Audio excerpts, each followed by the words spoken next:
That's a brilliant bit of advice. I wish somebody had told me that before about putting on the sheet and then the waterproof sheet and then the sheet, because I was that woman up at 2 and 3 o'clock in the morning going through the linen cupboard going, where are the sheets?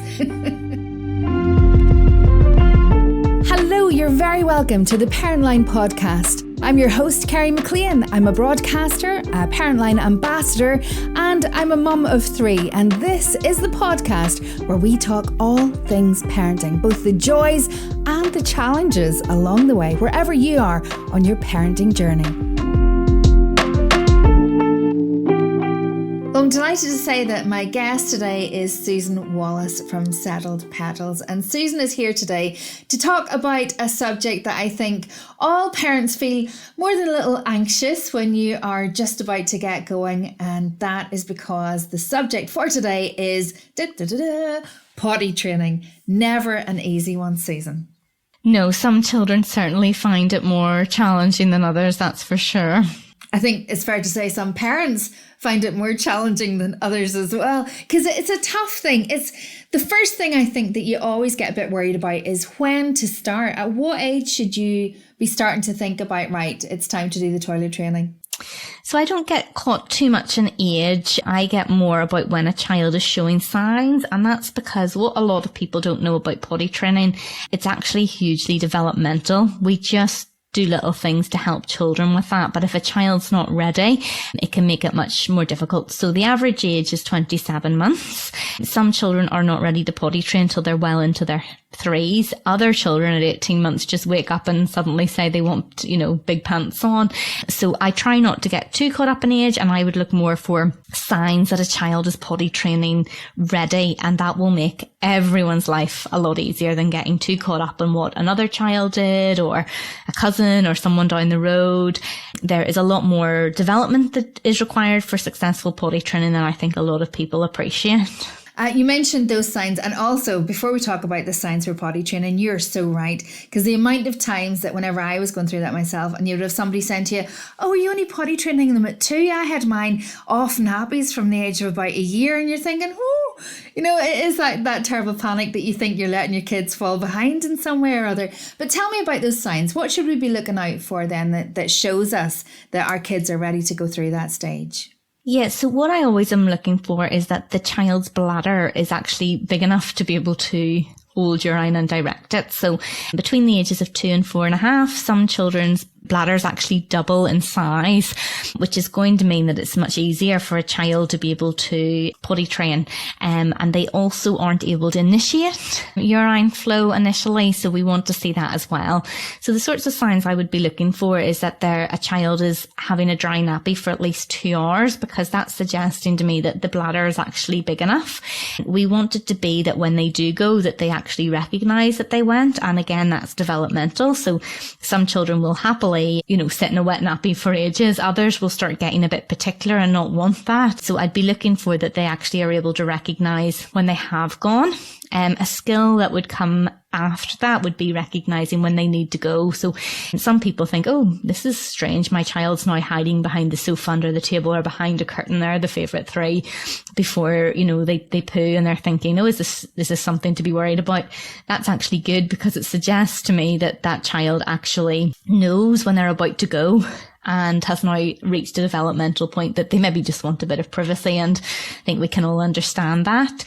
They start taking an interest in others going to the toilet. So anyone who's parenting a toddler probably hasn't weed themselves alone for quite some time. So it's not just wanting to be in the bathroom, but them start being interested in maybe what's happening in there, taking, a bit of information about the flush. Maybe there's little siblings around and they're getting a bit interested about these dirty nappies, so a little bit of interest.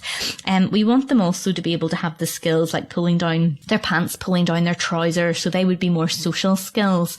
And also we want them to be able to let you know when they need to go. So that doesn't mean they have to be verbal. There's some children out there who are non-verbal and are perfectly capable of potty training, but they would need to be able to maybe point or get themselves somewhere or use whatever tools that they have to kind of let them know. So they would be the ones that I would be looking for that would give me a good indicator. They don't have to have them all.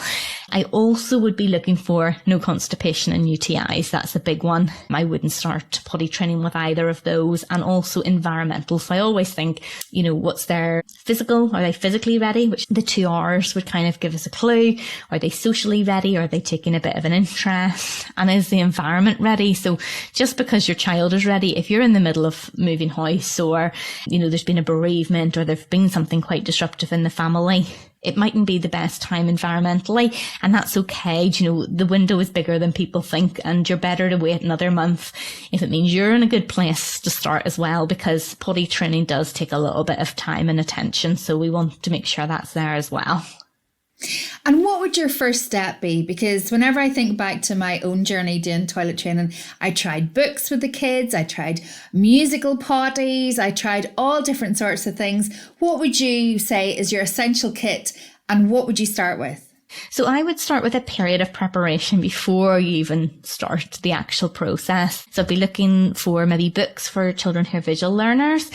Some children respond better to little videos. There's some things you can get on YouTube. I would just always tell a parent to just double check what you're about to show your child, as YouTube has got lots of things on there. Some are more appropriate than others. I would have a potty available. So I always recommend at least 2 potties. So maybe one for upstairs, one for downstairs. If you live in a 2-story house, if you live in a longer bungalow, you might want it to be that there's, 2 on either side.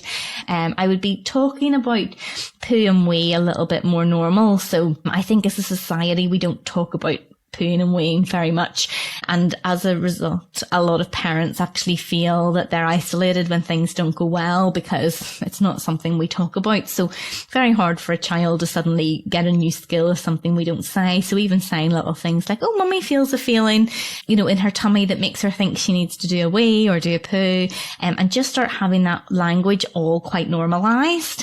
I would involve children in picking their own big underwear, usually with a cartoon character that they like, but not making too much of a fuss. And what I would do for the weeks before starting potty training is actually keep those pants somewhere close where the nappies usually are. So they become everyday items that a child suddenly isn't presented with these pants and not quite sure what to do. You might want to offer that they can sit on their potty or even put stickers around it to make it their own. Obviously not in the bowl because there'll be tears when those will inevitably get ruined. But around the outside. So if your child likes Fireman Sam, you can make it a Fireman Sam potty, and, even invite them in their clothes, to have a little sit on that. They don't have to wait, just so it becomes part of the family, really. So before I would start anything, I would definitely start with that little bit of prep work just to give them a wee clue into what's coming next. Why is it, do you think, that some kids almost seem quite scared of potty training? You can have, we definitely in our family had tears occasionally, and then I kind of did that stepping back from it and trying again in a couple of weeks' time, but there was almost like a fear of being potty trained. Absolutely. It's huge and it's a big transition for them. But, if I produced a potty or a portable loo at the side of a toilet for, the side of a road for you and said, let's have a little go, or, you're out in the forest and there's no toilet around, you had to go, I would feel quite nervous too. So I think, suddenly not having this nappy, the one continuous thing that children have had from the very day they were born, is taken away. And it's quite a complex process because a child has to recognize they have to go. They have to get themselves to the place where they go, and then they have to initiate their urine stream or do a poo. And all of that is quite new to put together. So some children, it's like anything, we can be scared of anything. So I didn't take to driving the car. I was not a natural at that because I found, I was trying to look in the mirror and indicator and gear stick, and that all became a bit overwhelming at the time. And so it's quite like that for children. There's a lot to this process and supporting them. And I think children also, they fear accidents. They fear feeling that they've done something wrong and upsetting us in some way. And they also as a society, we don't talk about poo in a very positive way. So you probably go, oh, that's a horrible poo, or watch the dog poo, or, it's not something we don't want it to be too familiar because we want to, it's germs and it's not nice. But it's not talked about in a very positive way. And then suddenly one day we go from, oh, what a pooey nappy, and don't touch that and don't roll that way, and to, oh, no, poos are great. Let's go in the toilet. There's also little things. So an uncomfortable little nip in the potty can be enough. Or also I've worked with children who have really disliked the splash on the toilet. From a sensory point of view, especially if you're a child that does not like, sensory feeling and would be quite fussy about labels and clothes being splashed isn't always pleasant. So all of those things would contribute, as well as in the early days, it can be sometimes hard just to really get that release. And that can cause a little bit of constipation. So children start holding to avoid it, not wanting to go, avoiding again. Then when they eventually do go, it might be quite sore or uncomfortable and they want to avoid that. And so the cycle continues. So one of those things, sometimes there's a reason. Sometimes, like anything, some of us are afraid of spiders or heights, and you don't necessarily have had to have a bad experience with a height or a spider to be afraid of those, just some things we are. And with potty training, it's much more common than people think, just this fear. But I think it probably stems from either discomfort or overwhelm, both of which we can understand. So what would you do in that instance then? Would you take a step back from it, or have you got methods that you would use then to help them overcome that? Yeah, so both. So sometimes it is that a child's maybe just started a bit early, or the first few days haven't gone as you want. What any parent listening to this, do not feel committed that once you've joined the potty training process that you cannot pause it. And in fact, there's lots of research out there to suggest that actually a pause for children who are finding it difficult can often be the most positive thing that you can do. So don't be afraid of a pause in that instance, and then you can work on it again in a few weeks' time. There are things that we can do that can really help the process. So one of my favourite ones would be having a little blow basket. So when you are tense, it's very hard to have one part of your body tense and one relaxed. So if you have a tense jaw, you tend to have tense shoulders and, all of those different things. So we wanted a child to relax. And I also help families with baby yoga about relaxing parents. So I'd be saying, let's have a breathing exercise. Now, if you say that to your 2 or 3 year old, they mightn't really want to join in your yoga breathing exercise. So what we do, we supply a little basket with items they can blow. So say blow bubbles. If I say, what is the biggest bubble you can blow? You don't have to go to the toilet while you're on the potty, but let's just play with our bubbles for a while. What's the biggest bubble? A child will have to take a big deep breath in and go, wow, I bet you can't blow a bigger bubble than that. Actually a breathing exercise.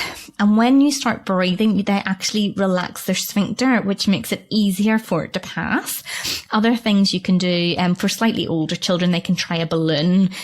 Some children are too young to blow balloons up. Those really annoying things in a party bag, you blow them and it all twirls out. That's another good one. Recorder, harmonica, basically all the things that your neighbours or wish you never listened to this podcast and were given the ideas for. But anything that can be blown, even those old fashioned, windmills we would have had. You'd have gotten them at like seaside resorts when we were younger. You can get those online quite cheap, but I always just say, just be careful because they're pointy and fall apart on this day of health and safety. I know we all survived them, but just be careful. They have loose parts, but anything that you can blow will just really help relax your child while they're sitting there. And what you're actually doing is a breathing exercise that relaxes the sphincter, but obviously you don't need to go in that much detail with your 2 and 3 year old. Just have a fun basket for the potty training process. And what about star charts or reward charts? Would you use those kind of things? I do. Now, I know there's different parenting styles on this. So some people would prefer their child to have intrinsic motivation, which would mean that they want to wait till their child is showing signs of readiness and that wants a reward for themselves. In my experience, when most people come to me, that hasn't worked. It might work for some families. It doesn't work for others. There is a lot of research about rewards, and it's actually more successful to reward trying and to reward a process rather than to reward a person. So rather than saying you're getting a star because you were a good girl or a good boy, it is much more helpful to say, you tried really hard for weaning today, so we're going to put it up here, or you're getting it because, wow, that must have been hard work getting it there. And sometimes a child will say, I need to go to the potty, and off they go, and they have a little accident because the bladder's immature. So we don't want to say no star for that. Actually, that child was making the right move. So I would still reward that, lots of verbal praise, but it does come down to parenting style, whether that's somebody's parenting style, but it does, in my opinion, work quite well. So just keeping it process based rather than you're good or whatever. On the other hand, we absolutely do not reprimand or scold or shame for accidents. They are part of the process. And star charts only tend to work if a child can prioritize the future. So sometimes people will say, okay, if you get, a star every day, on Friday we will go to the zoo or get a pizza or do whatever. And some children cannot prioritize. So some adults can't prioritize the future. So what I would do is say to a child, say they're allowed chocolate buttons and there's no allergies or whatever.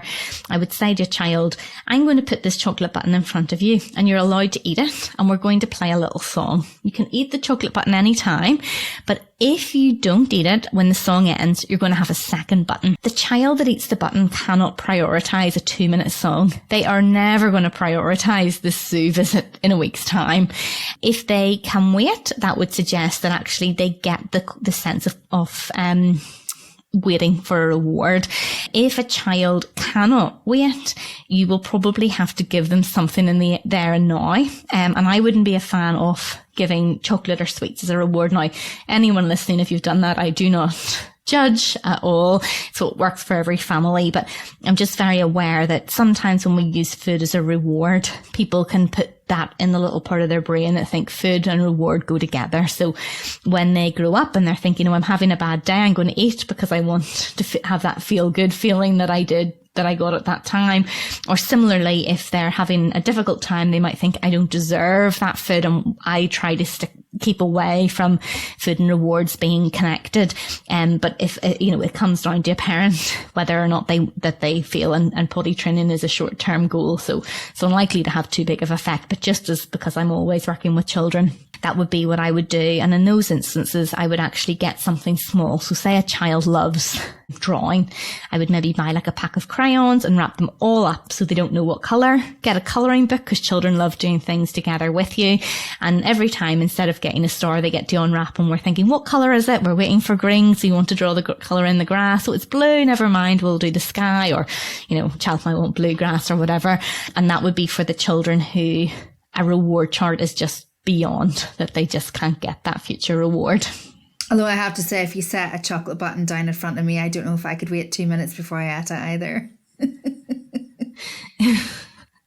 Well, this is a personality thing as well as developmental. So, we all know people who every Saturday night make the same maybe poor decision making because they cannot prioritize Sunday morning or how they'll feel on Monday. And, at work, you're having to counsel them all week about, actually, let's think about the decisions we're going to make on Saturday night. Saturday night comes and it's just all too exciting and they don't mind about Sunday or Monday's feeling at the time. So, there's different personalities that will find these things more difficult. So, you could work with a 12-year-old who will not pass a chocolate button test. You could work with an 18-month-old who might decide that actually they're waiting. So it's just good to go into the individual and see where they're at and base our system based on their own individual needs. We'll be back in just a minute after this short message from the Parentline team. Parentline NI is a free confidential service offering advice, support and guidance on any parenting matter. If you would like some support with any of the issues raised in today's podcast or any other parenting issue, please call the Parentline team today on free phone 0808 8020 400 or check out our Facebook page for more information. Now, on with the show. Now, as tricky as potty training or toilet training is for those waking hours, it seems to be doubly as hard whenever it comes to nighttime. So at what stage then do you know that a child is ready to start, getting rid of the nappies at nighttime? So I'm going to make life easier for everyone out there thinking about night training. night training is pretty much developmental. So 2 things have to happen for your child to be able to stay dry all night. 1, their bladder needs to be big enough to store urine all night, which is developmental. The bladder is growing. It's a huge period of growth between the ages of about 2 and 4.5. So sometimes we have to just wait till that bladder is big enough. We cannot make the bladder bigger than it currently is at any one time. The second thing that has to happen to keep a child dry overnight is that the child starts producing a hormone in significant quantities that reduces urine production in the night. We need both of those things to happen for a child to stay dry. So waking a child up to put them on the toilet will speed up neither of those. So sometimes people will say, oh, my child's potty trained through the night. But then when I start asking a few more questions, I realise at 10:30 at night before the parents go to sleep, they lift their child for a dream wee. Now, that child just might not be ready to go through the night. And because I'm also a sleep consultant, I like to try and prioritise sleep as well as potty training. And the deepest and most restorative part of a child's sleep, toddler sleep, is usually between around 7, 11, 8 and 12. That's when the deep restorative sleep happens. So us lifting them during that time can actually disrupt that period. So nor does it actually speed up the potty training process. It just means that we artificially think a child can go through the night when they can't.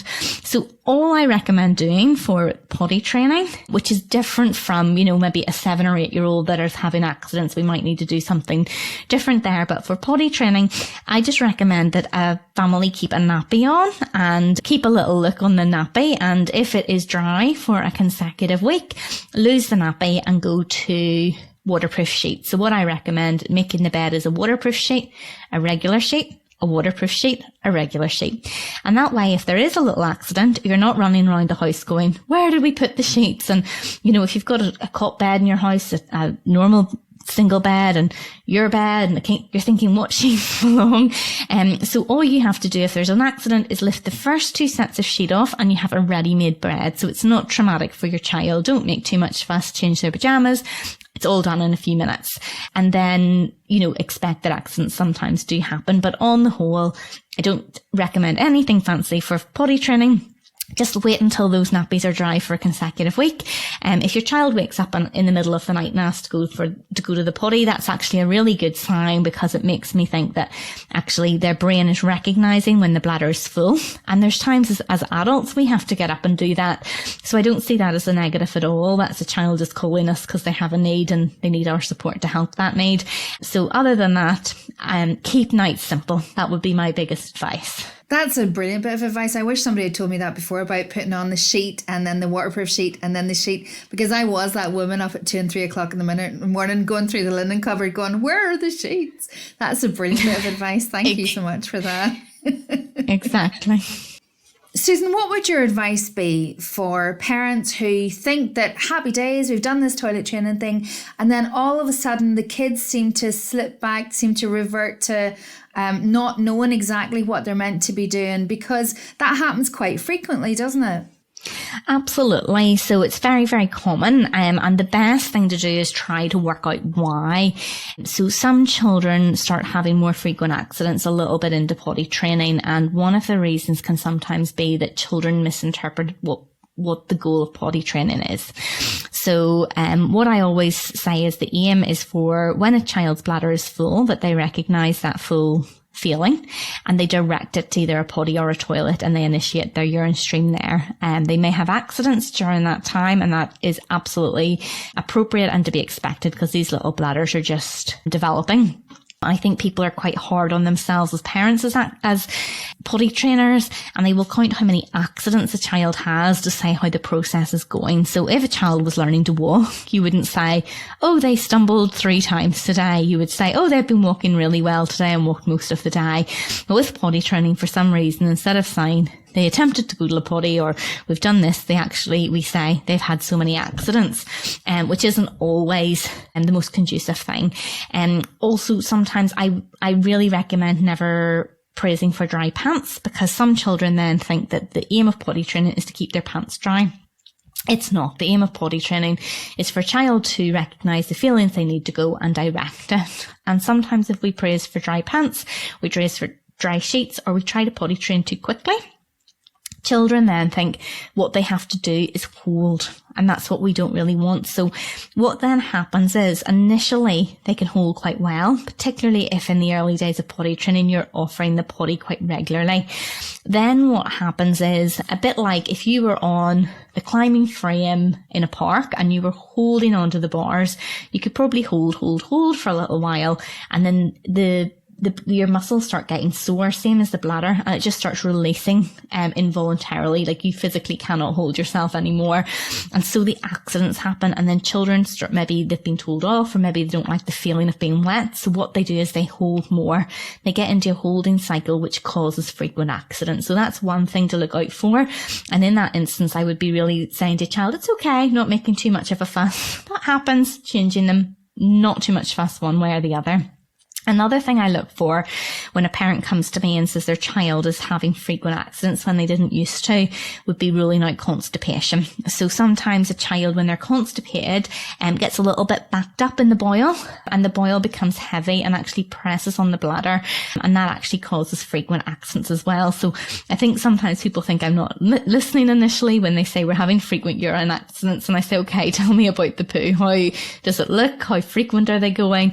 But it's because constipation can actually cause urinary accidents. Another thing can be environment. So sometimes children change room in nursery, and maybe the older room don't offer the potty just as much, or perhaps they're trying to work two different systems between home and nursery. So if I always would recommend speaking to a nursery provider and make sure you're using the same language. So sometimes you might call it a wee at home, and you might say to your child, you want to go for a wee? They might call it a PP in their new room at nursery. So when they're asked, do you want to do a PP? The child genuinely doesn't know what's been asked of them, and so says no, because they don't know what a PP is. And so the accidents happen. Another really common one is something going on in the environment. So perhaps there's been a bereavement, and perhaps there's just too much going on. They've a new house, and they've moved house, and they're just getting a bit caught up. So you mightn't be asking as frequently, and they might be getting, children can get quite focused on things. So they might be playing a little computer game, or playing with Lego, or playing with whatever it is they like to play with, and just forgetting really, or not prioritizing it. And the other one can be a new baby. So this is a real common one. So I find when there's a new baby in the house, sometimes children just get overwhelmed by that. Other times they're thinking, where has my 100% attention gone? And they can realize quite quickly that a really good way of getting that is to urinate themselves, because suddenly, even if they're being told off, which I never recommend anyway, but sometimes, as parents, you get, there's only so much you can take, and you're sleep deprived and whatever. The children will favour any attention over none at all. And sometimes they can get into a little habit where actually, if they ever need a little bit of focus back on them, and in that instance, I just recommend just cleaning them, keeping it fuss free, and just making sure you're building a wee bit of one-to-one time in with them at another part of the day, maybe when the baby's napping or something like that. So I'd always be looking at what is the cause of this, and that would help me determine the best action for a family to help support them with that. Because it can be tough, and I guess that's the thing, is to remember that, it can be hard for the kids, it can be hard for the parents, it can be a tricky time for everybody involved. So maybe just a wee bit of kind of relaxing into it for everybody might be the way to go forward. Absolutely. And I just would like to remind parents, potty training and how many accidents your child has, how quickly your child potty trains, does not say how good a parent you are. It does not say how well your child is going to do in life. It is a process that can be quite frustrating and long when you're in it. But no one will ask you at a job interview, what age did you potty train? The majority of children will get there eventually. And it's like every stage in parenting. When you're in a colicky newborn phase, you think that life is never going to change. When your child is teething, you think you're never going to get out of that. When you're weaning or you have a fussy eater, you think you're never going to get out of that. Same with potty training. It is all consuming. It can be when you're in it. Some children just get it. Some it's a bit more difficult than others. But all children are different. And there'll be some children that learn to ride a bike a little bit easier, learn to read a little bit easier. Some children, potty training is just the thing that they find difficult. So it's not being too hard on yourself as parents. It's not being too hard on your children as little tiny people. It's appreciating that, yes, you're probably going to have to clean up a bit more wee and poo, which isn't pleasant. The washing machine will be on a little bit more frequently than the 24 hours that it already is. But at the end of the day, the majority of children will get there. And if you're finding that difficult, please do speak to people. I think with sleeps, I'm also a sleep consultant. We talk about our sleep. So say I had a difficult night on Sunday night because I just personally couldn't sleep. I might say to someone I was working with on Monday, my goodness, I'm wrecked today. I didn't sleep well for whatever reason last night. If I was constipated or a UTI and you weren't feeling yourself on a Monday, much less likely you would say to someone you hardly knew, sorry, I'm not myself. I'm just a bit constipated or have a UTI today. As we don't talk about our bowel movements and our urine movements the way that we talk about sleep. And this has meant that this translates into toddlerhood and parenthood.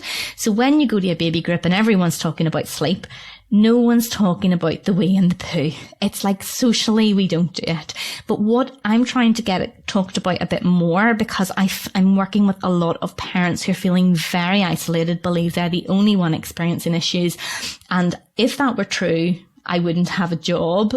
It's because it is so common that my support exists. So do talk to people about it, and you will probably find that more people find it more difficult than they were letting on. So it's nothing personal to you or your family. I'm personally going to talk about peas and poos a lot more often now, Susan, after that, to everybody I meet. Good. I'm glad to be getting the message out there. And I can 100% echo that. I mean, my 3 kids, not one of them followed the same pattern whenever we came to doing potty training or toilet training. Not one of them was like, oh yeah, tick, tick. That was the same with the other 2. Absolutely. And it's just appreciating they're little people. They've got their own strengths. They've got their own muscles that are, easier than others. Their bladders grow at different speeds, different things going on. This last year's been tough with lockdown. People, little toddlers aren't maybe seeing the same social, if you're at a nursery and everyone goes and is potty training together, they're seeing that and learning that. But, a lot of people haven't been having those same experiences. So, it just adds another element that hadn't been there before. Brilliant. Susan, thank you so much again for having a chat with us today. Susan Wallace from Settled Pedals, with lots of great advice and tips to help you if you're going down that toilet training path at the moment. Thank you so much. Thank you.